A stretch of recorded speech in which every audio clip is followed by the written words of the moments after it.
Hello students, टैक्साजीन biology में आप सभी का स्वागत है। और जो टॉपिक हम लोग करने वाले हैं वो है hormones essential for spermatogenesis.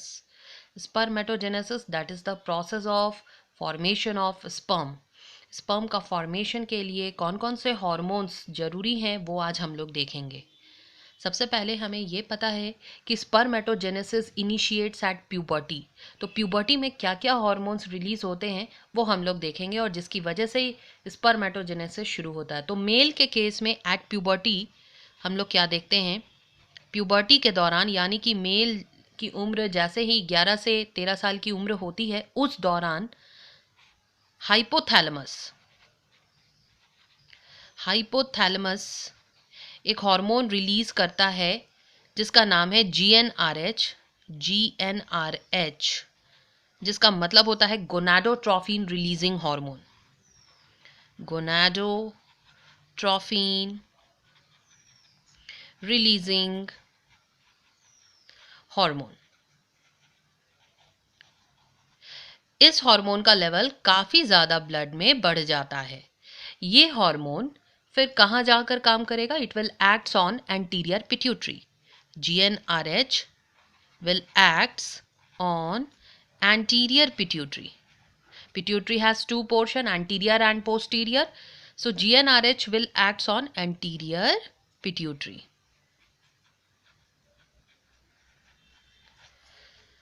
Anterior pituitary में GnRH यानी गोनाडोट्रोफिन रिलीजिंग हार्मोन जाकर काम करेगा और पिट्यूटरी का ये पोर्शन एक खास हार्मोन रिलीज करेगा जिसका नाम है गोनाडोट्रोफिन। गोनाडोट्रोफिन। इस गोनाडोट्रोफिन के अंदर दो हार्मोन्स आते हैं जिसमें पहला हार्मोन है LH और दूसरा है FSH। LH जिसका मतलब होता है luteinizing hormone.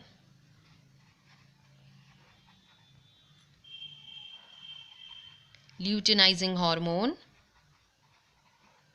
and FSH stands for follicle stimulating hormone। follicular stimulating hormone।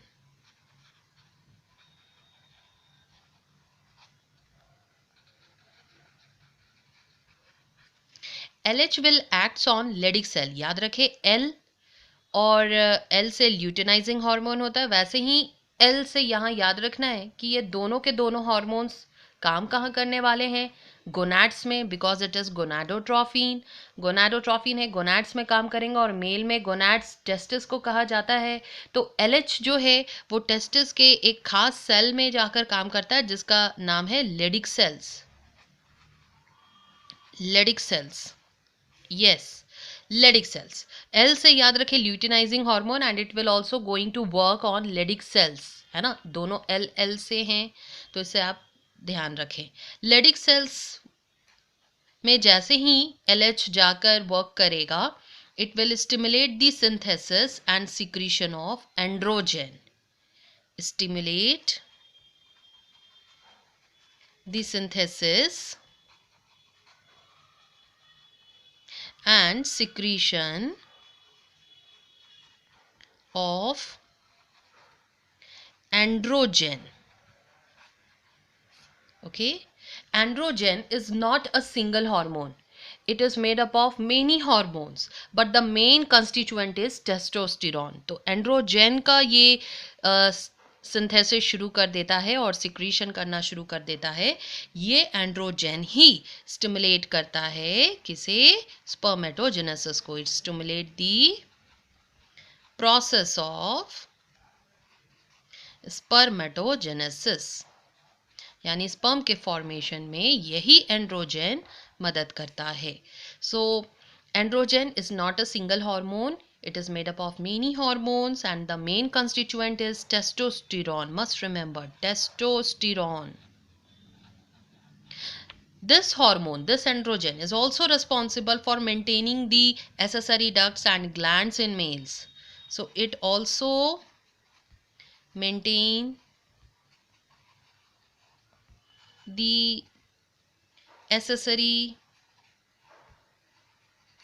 ducts and glands in males।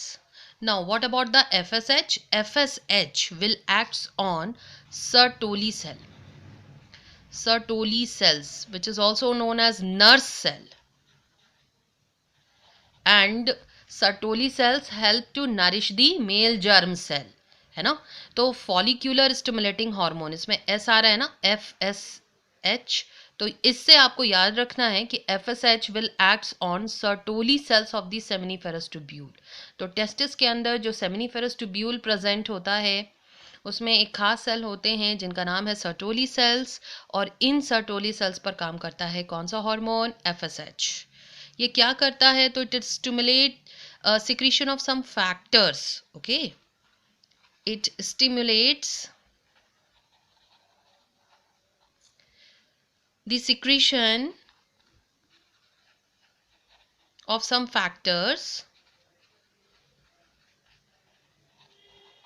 which is very helpful in spermiogenesis, which is helpful in spermiogenesis. Spermiogenesis क्या है? तो spermatogenesis पिछले video में हम लोगों ने देखा था. तो स्पर्मेटोजेनेसिस के दौरान हम लोग क्या देखते हैं कि स्पर्मेटिड्स का ट्रांसफॉर्म होना, कन्वर्ट होना इनटू स्पर्मेटोजोआ, यानी spermatids when transform into spermatozoa, that process is called spermiogenesis. Okay, so this is all about the hormones which are essential for spermatogenesis.